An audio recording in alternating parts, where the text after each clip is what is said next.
Case dismissed. We weren't going to steal his old car. We were just going for a joyride. I'll joyride you, you numbskull. Now get inside. Ow! There! Let out! A boy buried in the sea starts down the trail of delinquency. One of the home factors. And what can the law do for him before it's too late?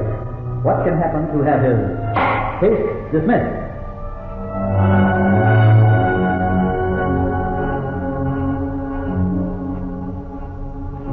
WMAQ, in cooperation with the Chicago Bar Association, presents Case Dismissed. This is the story of legal rights, how vital to preserve and protect them, how easily they may be lost. Today's story begins in the law offices of Robert Dayton. A young newspaper reporter sits opposite him. Well, Mr. Dayton, as I explained on the phone, my paper is starting a series on juvenile delinquency. From a constructive angle, of course. Well, thank goodness for that, Mr. DeWitt. It's had more than its share of destructive publicity, especially when it comes to exaggeration. But why have you come to me? Well, sir, you're widely known for your good work in movements designed to cure juvenile delinquency. I'm glad you used the word cure, Mr. DeWitt. Delinquency is really a disease of a sick society, reflecting the insecurity of the time. That's why parents with stable emotions and a mature family life seldom have problem children. Well, Mr. Dayton, I'd like you to give me the lawyer's viewpoint on juvenile delinquency. Well, sir, although the family lawyer can be as helpful as the family doctor, if he's summoned in time, once a delinquent act has taken place, the lawyer's role becomes of minor importance. You mean there's not much he can do for a youngster? No, actually, I mean that the law is much more important than the lawyer because, well, Illinois was a pioneer in thoughtful legislation for juveniles. Thoughtful? Yes. Prior to 1899, if a child over 10 years of age got into trouble, he could be jailed and then taken before the criminal court, where a permanent public record was made. Then the Illinois legislature pioneered in making a new application of an old doctrine of English law under which children could be treated as wards of the state and protected by the Lord Chancellor. That was the basis for the Illinois law creating the juvenile court, now called the family court. In other words, the state had a responsibility to its youngsters until they reached adult age. That's right. Mm-hmm. They became wards of the court if they were juveniles, meaning under 17 if a boy or under 18 if a girl.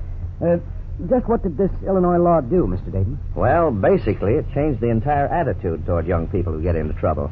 It doesn't aim at punishment. It offers treatment of an ill, which is what delinquency is, after all. I see. Now, there's a big difference between an official and an unofficial delinquent. The official delinquent is one who gets caught.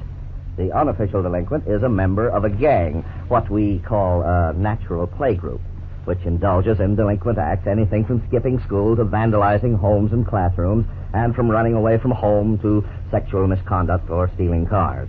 It's both an individual problem and a group problem. Yes, I can see that now. I'd like you to see it even more plainly. I'd like to tell you about Billy. Billy? Yes, we'll call him Billy Stone. His father works for an engineering concern, fancies himself quite an intellectual. Billy's mother is an affectionate woman, friendly and sincere, and an accomplished musician. The first time we meet Billy, he's 12 years old.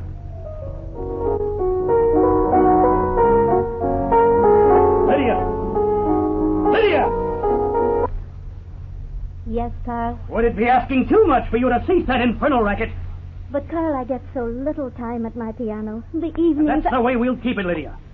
The only reason I bought this home with the extra bedroom was so that I'd have a place to go in the evenings to read my books. And what comes crashing through the walls? Your piano music. But, Carl, I only play the piano for diversion. If you'd just come out of that room of yours once in a while, be a part of your family. I don't want to be a part of my family. Heaven knows I have better use for my idle time than to spend it with a wife whose only topic of conversation is the latest trashy romantic novel, and a son who's both a weakling and a dull student. Well, it's true. I set up a punching bag outfit for Bill in the basement. He takes a couple of swipes at it and forgets the whole thing. Then I try to interest him in a chemistry set. After one experiment, it's too much trouble for him. The same thing happened to the mineral collection. I take time out to help him as a father should, and he doesn't even appreciate it. But you're so short with him, Carl. One mistake, and you're telling him how wrong he is, how dull. Well, he is. Bill is a total loss when it comes to learning. Carl, he can hear What you. difference? The boy will never amount to anything. He isn't interested in anything worthwhile. But he wants to learn to play the piano. I said worthwhile. And don't let me catch you teaching him that sissy's hobby. Do you understand, Lydia? I understand, Carl. And another thing, you can just tell your stupid gang of friends they needn't come over here tomorrow night. I won't waste my valuable time talking their inane small talk. I don't choose to be bored. Tell them to stay home. But, Carl, that's not fair. They're nice people, and if you'd just come out of that cave of yours and stop being a hermit, you'd enjoy them. Hermit, eh? Well, it's the only worthwhile existence I can find in this dull family. Are you going to tell those morons to stay home? Carl, I can't just... Lydia, I'm warning you. Tell them to... Carl, please. Please don't. You're hurting my arm. Carl, please. Stop it. You're hurting my mother. Stop it. Oh, so Mama's boy gets fresh with his father, eh? Here. Carl, how could you all come here, Billy, dear? That little fool. He won't cry. Why doesn't he cry? No, Billy didn't cry, no matter how much he wanted to. But he did in the privacy of his room. And the following afternoon, he failed to return from school. His father raged, and his mother waited in stony fear for Billy to come home. Then, finally, that night... Well? The boy you're looking for? Yes? We have him here at the police station. Nabbed him just as he was boarding the bus. Oh. Said he wanted to leave home for good. Oh, he did, eh? Well, you hold him there, officer. I'll be down shortly. I'll teach that brat to run away from me.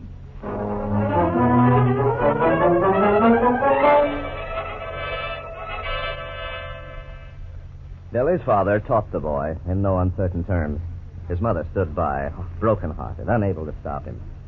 Shortly after this, she began having violent headaches and returning to her room for long periods of time, a semi-invalid. And Billy? Well, young Bill's confidence gradually disappeared. He lost all faith in himself as his father continued to heap scorn on him, regarding him as a slow-witted youngster with no future whatever. You know, it's hard to believe there are fathers like that. Yes, it is, Mr. DeWitt. Bill's record begins to show reports of truancy now. Well, not serious in themselves, but danger signals of an unstable young fellow. Mm-hmm. A year later, when Billy was 13, the Stone family moved to a new home, this time in an industrial suburb of Chicago. There, the emotionally upset boy fell in with a gang of young delinquents. Well, the influence of his new companions began to show up at home now.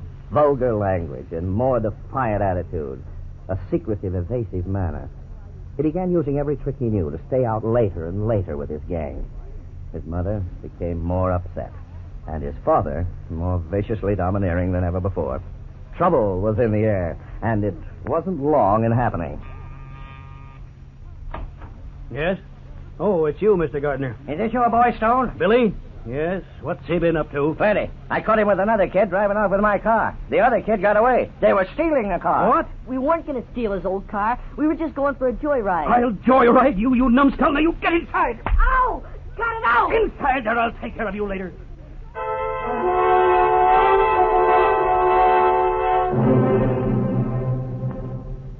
As you might have expected, Carl Stone beat his son Billy unmercifully. He tried to beat the name of Billy's partner out of him, but already he'd learned the code of the underworld. The respect of the gang meant everything to him. Mm-hmm. His quivering lips remained sealed. The neighbor threatened to inform the police of Billy's act, and Carl, the father, did little to prevent it. But Billy's mother rallied to his cause and went to see the only person of influence she knew, a precinct captain. He advised her strongly against letting the boy associate with tough characters. Said he had talked to Mr. Gardner, that the boy might have a police record if the police heard of it. And Billy got off this time.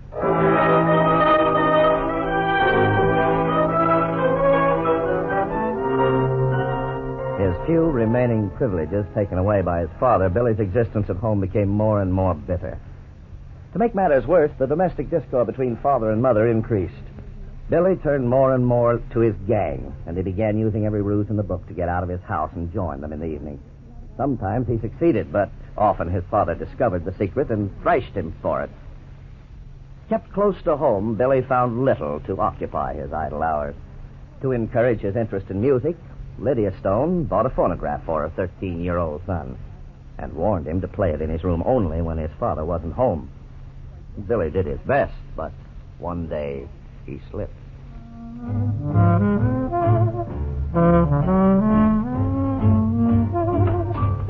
Dad, you're home early. That disgusting music. Here, give me that. What are you going to do with my record? Dad, don't smash it. Don't. Where did you get this infernal machine? It was given to me by... Somebody gave it to me. Give it to me. No. I said give it to me. Oh, all right. I'll put this where you'll never use it again. A fine thing, a child as slow-witted as you, wasting time listening to a phonograph when you should be studying, trying to catch up with your class. Don't worry, I'll get by. What's that? I said don't worry. I'll get by. I'll attend to you later, young man. You stay in your room. After this incident, Billy turned even more completely to the gang. Not only did they accept him as one of their own, they had a makeshift clubhouse where a boy could forget his own unhappy home, and in it was a phonograph. Every kid in the gang loved the latest hot records, and they'd play them over and over as soon as somebody would steal them from a record shop. And that, by the way, leads to young Billy's downfall. Well, he was caught stealing phonograph records? Well, yes and no, Mr. DeWitt. One evening, Billy succeeded in outwitting his parents with the excuse of having to go to the public library nearby for schoolwork. Instead, he met 3 other members of his gang, 2 boys and a girl. The objective of the night was burglary. The store was the Peerless Music Center, not far from the home neighborhood and well cased by the young delinquents. From the alley, they made their way to a side window. Like hardened criminals, they jimmied the window quickly and made their way inside the store. The cheap strongbox was easy enough to find and easy to carry, but opening it was quite another matter. While the 2 older boys struggled with the cash box, Billy and the girl inspected the music store. Billy spied a stack of new LP recordings, slipped a few choice items underneath his jacket. Something to please the gang, he thought. Something to make them proud of me. Finally, a splash of yellow light from the front window fell on the 4 of them. The night policeman making his rounds. They scrambled to their feet. The oldest boy tucked the metal box under his arm and gave the order to run and separate. They ran. Stop! Stop or I'll shoot!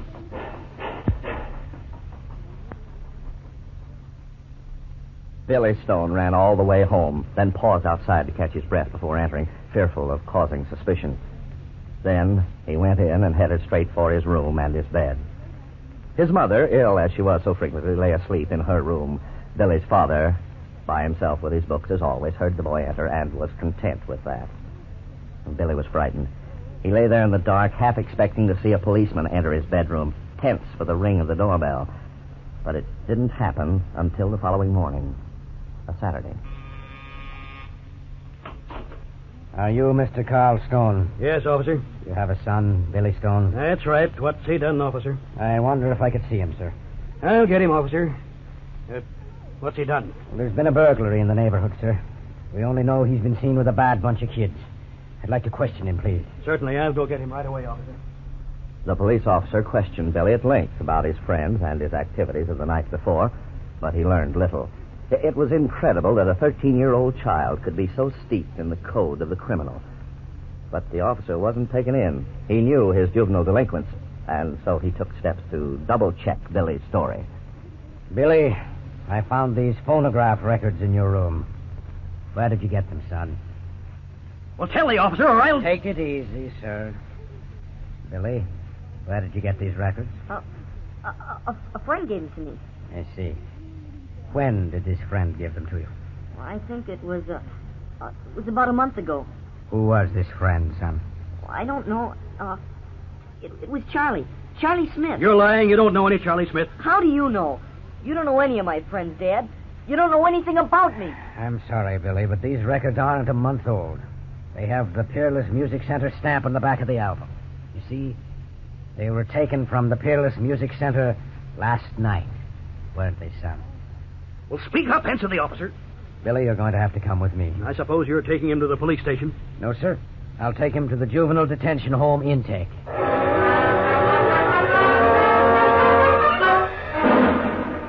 The Juvenile Detention Home intake is part of the juvenile court building, and there the treatment for Billy's affliction began. Not punishment, mind you, but treatment.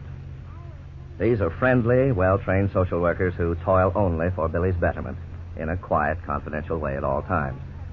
Knowing the information won't be used against him, Billy makes a clean breast of the burglary, as well as his earlier escapades. Well, then the precinct captain was wrong when he warned Billy's mother about the authorities giving Billy a police record. Is that right, Mr. Dayton? Yes, indeed. As a matter of fact, Mrs. Stone made another mistake trying to enlist the precinct captain's aid again in Billy's case. The family court doesn't respect that kind of interference. I certainly can see why. Well, the following day, Billy was scheduled to appear before the complaint department of the juvenile court. His parents were notified and were asked to appear with him before the staff of social workers making the initial determination of the case. That was when they asked me to represent them. As you might have expected, the father preached and the mother sympathized, and never once did the two get on common ground. As the staff of social workers listened, they got the complete picture of Billy's life, and they prepared to make their initial determination of the case. Oh, the social workers make the original decision? Yes, Mr. DeWitt. They have 4 alternatives. One is filing a petition alleging incorrigibility and setting a court date, in which case the youngster is returned to the detention home. I see. A second possibility is that a complaint can be taken. That is, a record made of the offense and turned over to a probation officer who later checks with the family on the child's behavior. Yes. In this case, the child goes home with his parents. Mm-hmm. A third method is the making of a letter file in the complaint department. It's not referred to a probation officer, and the youngster, of course, is released immediately. Yes. The fourth possibility is rare, and that's where the case is dismissed and no further action taken. Well, what happened in the Billy Stone case? Well, Billy's past record was largely in his favor, but the seriousness of breaking and entering and burglary was sufficient to warrant a court appearance. Yes. A date was set, and Billy was returned to the detention home, but only overnight. The next day, the court referee considered his case and released Billy to his parents. And then I suppose nothing happened until the day of the court appearance. On the contrary, quite a great deal happened. A probation officer visited the Stone family and Billy and put together a thorough social history on each of them. She learned about their backgrounds, their personalities and attitudes, their family relationships, everything that had any bearing on Billy's habits, emotions, and tension. Yes. It was obvious that the unrelenting and domineering attitude of Carl Stone was the one major factor in Billy's feeling of insecurity and inferiority. Mm-hmm. All this he could forget when he was with the gang, where he was an equal, as long as he kept their rules. Before the probation officer concluded her interviews with the Stones, each of them made rather revealing statements about their plans for the future. I feel that I've let my own emotions run away with me at Billy's expense. I think if I spend less time in bed worrying about my own troubles and ailments and more time counseling Billy and offering him constructive guidance, well, I'm sure he'll have no more problems he can't bring home. Well, I can't stand by and see Billy bring more shame on the good name of Stone. Maybe I can do something.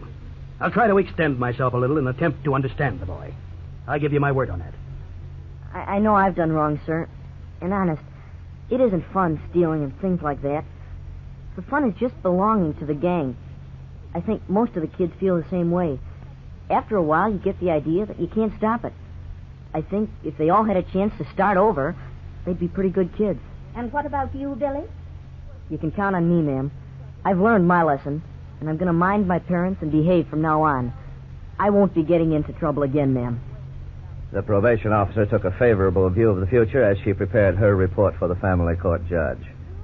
Billy's father remained a psychological stumbling block, but the renewed determination of his mother, coupled with Billy's healthier attitude, promised real hope. Well, when did the court hearing take place, Mr. Dayton? About 4 weeks after the original appearance in the complaint department. I see. Before that, however, the state's attorney's office has the right to demand that a case involving a crime, as Billy's did, be turned over to the grand jury for action. You mean he could be prosecuted as a criminal? Yes, the courts have held that our law on juvenile delinquency does not prohibit criminal prosecution. But there are quite a few ifs in that, Mr. DeWitt. First of all, if the child is under 10 years of age, he's presumed to lack criminal capacity and can only be proceeded against as a delinquent. I see. If he's between 10 and 14, criminal prosecution is possible only at the state's attorney's discretion. Mm-hmm. And if the state's attorney can prove the child knows the difference between right and wrong. And Billy wasn't quite 14. That's right. And the state's attorney's office decided against criminal prosecution. So the family court proceeding took place as scheduled, again with no reporters or spectators present. Mm-hmm. I was there again purely as legal counsel for the Stones to help explain any technicalities that might not be completely clear to them. The police officer who had apprehended Billy read the charge to the judge of the family court. Billy, are the facts exactly as the officer read them? Yes, sir. That's all true. All right. Then I think we'll ask you a few questions, Billy, and then a few questions of your parents. Patiently and thoughtfully, the judge questioned the boy, learned his opinions and attitudes, then turned to his parents for further comments. Previously, he had studied Billy's complete file, including the case histories prepared by the social workers. The court asked for the recommendations of the probation officer, The probation officer felt that domestic discord and failure to respect and attend to the boy's emotional needs had been important factors leading toward his delinquency. She had obtained promises of a much improved home life from Billy's mother, important concessions from his father, and Billy's own word that he would leave his gang activities and seriously work at a healthy, worthwhile life. His recommendation was against commitment to a treatment agency at this time. He believed Billy belonged in his own home, if it was improved, as promised. The judge heard several others connected with the case, and finally presented his own recommendation. He recognized Billy's good reputation up until recent developments, but he sternly warned him where his present path might lead if he continued to follow it. He emphasized the need of respect for the property of others, and you could see that Billy understood. Well, what about Billy's father in this picture? The judge had a message for Billy's parents, of course, and an especially harsh one for Carl Stone. Carl Stone, it is neither the duty nor the wish of the family court to involve itself with the normal relationship of families or of one member of a family with another. But when such actions lead to antisocial developments, we must interfere and, if necessary, take action. Now, there's little doubt in my mind that your unfeeling attitude of smugness and actual hostility toward your son, your unwillingness to build and preserve a happy home life, have been prime causes for his downfall. There's nothing in his past record or in his educational tests that show the subnormal intelligence you claim. I'm going to send Billy home with you and Mrs. Stone. In 6 months, I want you to appear here in court again. Meanwhile, the probation officer will call on you once a month. If this boy of yours doesn't find the security and recognition necessary to keep a growing young fellow off the streets and away from destructive gangs, then not only will Billy answer to me, but you, Carl Stone, will answer to me in full. Is that clear to you?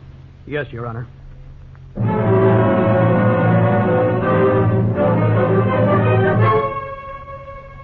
Cases of this type are rarely dismissed completely, Mr. DeWitt. However, there were 2 other alternatives for the judge.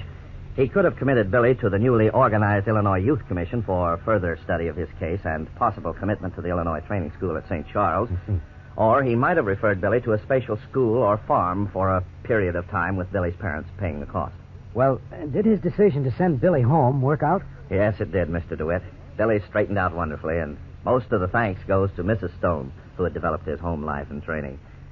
Carl Stone's only contribution has been to halt his domineering attitude toward the boy and his mother. His company has put him on the road, and I suppose you might say his absence from the scene has been helpful in a negative sort of way. Well, the important thing is that Billy Stone is back on the right path. Exactly, Mr. DeWitt. And Illinois' intelligent approach to the treatment of their young wards can be thanked to a large extent. While it's true there is quite a maze of laws, courts, and institutions, the new Illinois Youth Commission has greatly improved the situation. It's good to know that in our state, the constant aim today is true justice for our juveniles.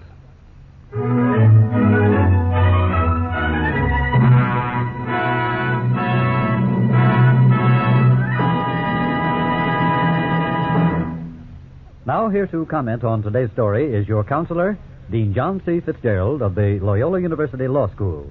Dean Fitzgerald. In addition to the immediate threat of delinquency to society, there is still another danger which most youngsters do not realize. That is his future. Many times a chance to succeed in a trade, business, or profession can explode overnight when your childhood record comes back to haunt you. That is the reason why family court proceedings in delinquency cases are not recorded. That is also the reason why it is important to hire a lawyer if your child is involved in legal trouble. He can offer good counsel that may well prevent future occupational tragedies. If you do not know a lawyer, get in touch with the Chicago Bar Association. The association offers, as a public service, a lawyer reference service which will refer you to an attorney. In addition to this, the Chicago Bar Association has a special committee on juvenile delinquency and adolescent offenders, whose purpose is to keep an ever-watchful eye on legislation and administration of justice pertaining to juveniles. May I point out, as always, that the legal points in today's story were based on Illinois law and may not apply in your state. I must remind you, too, that the facts in your situation will probably differ from the facts presented in our story. This difference in the facts may change the application of the law. With this afternoon's story, our Case Dismissed series comes to a close. We hope that these programs on your legal rights and how to protect them have been helpful and enjoyable to you. Until next we meet, this is your counselor, Dean John C. Fitzgerald, wishing for each of you a good night, good luck, and good laws. Case dismissed.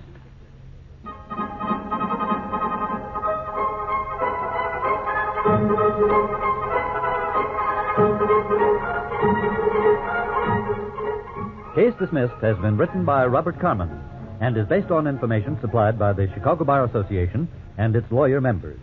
All characters were fictitious, and any resemblance to any person living or dead is purely coincidental.